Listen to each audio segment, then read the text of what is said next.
Since time immemorial, there is a sense of lack, imperfection, and incompleteness in us. Perhaps it comes from observing ourselves and our functioning in the world, experiencing mistakes that we make and their consequences. Perhaps it also flows from some deeply rooted conviction that man can achieve perfection, be immaculate. From these two factors comes our desire to repair ourselves, to intensively improve ourselves according to our current image of who the perfect man is. This image can come from within or be the result of patterns imposed from outside. The latter phenomenon relates to a large extent to the correction of our external appearance, as well as to the behavioral patterns promoted by the media. It happens that we do not pay attention to whether these external canons harmonize with our internal truth. We are not taught to listen to ourselves and to respect the knowledge that flows to us from silence. When we try to form ourselves, we are reminded of Cinderella's sisters. We cut ourselves to fit the desired template. We strive to meet the ego's expectations, unrealistic demands arising from disrespect. One of the most difficult things for us people is to accept what is and agree to what is. We reject self-consent to our appearance, current level of consciousness, and self-consent to what is happening at the moment.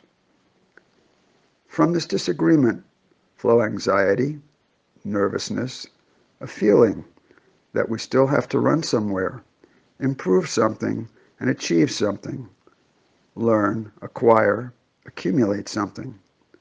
As a result, we are in eternal pursuit of an imaginary ideal and neglect what is now and who is now. We neglect our current self, our current body, our current understanding, our current feelings. This is a great trap into which our mind has caught us. It is as if we did not give love and attention to a newborn child, telling it that we will love it when it grows up. The result is great suffering from energetic malnutrition. We are taught to run our minds from ourselves and from now into the past and the future, into abstract considerations, into various pleasures, or into work.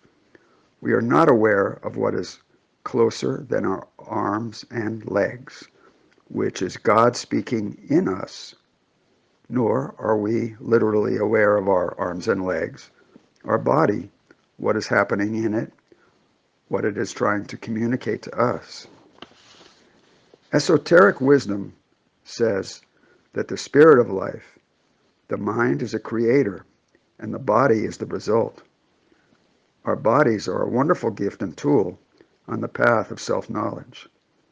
Listening to our body, empathizing with it, contacting those parts of us that are squeezed, blocked, painful, we can recognize in what aspects our mind has moved away from the spirit, creating false ideas, illusion, and thus suffering. Indisposition of a given body part is a picture of a distortion, symbolically corresponding to the truth of the spirit. However, this is not a reason to condemn ourselves, but a signal from the body to dissolve false ideas, recognize the truth, and love ourselves. Any lack of acceptance is suffering. To tune into perfection, we don't need to train, scold, or reprove ourselves.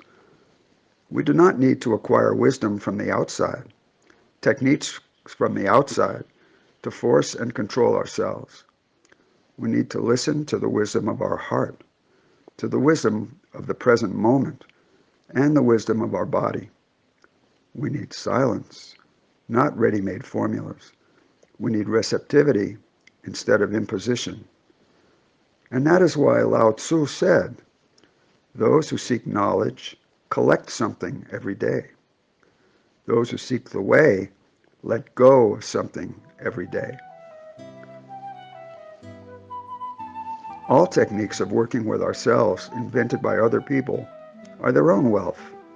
We can, of course, be inspired by them, but we need to be very careful here to make it consistent with our inner truth.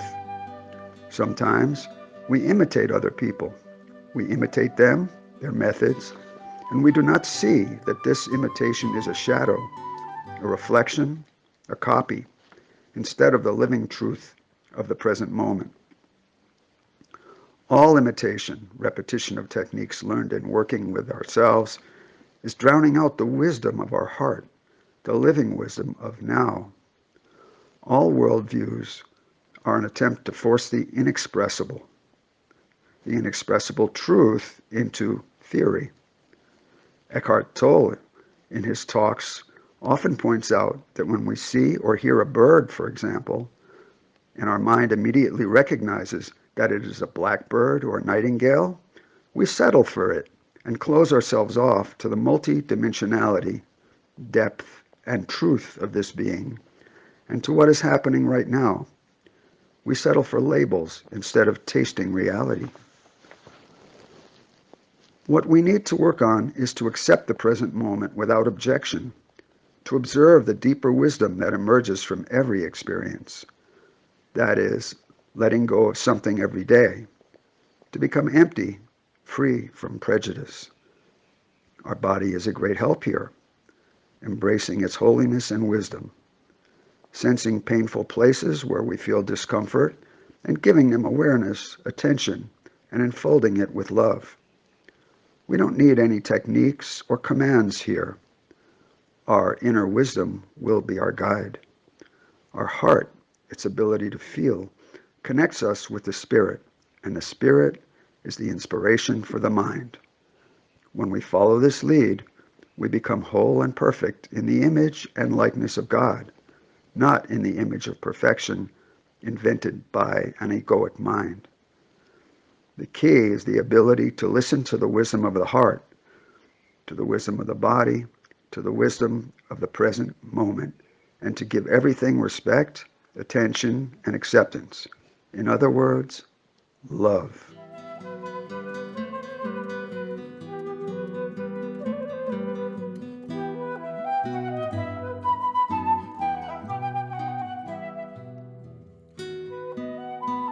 Thank you for listening, and we hope you enjoyed it.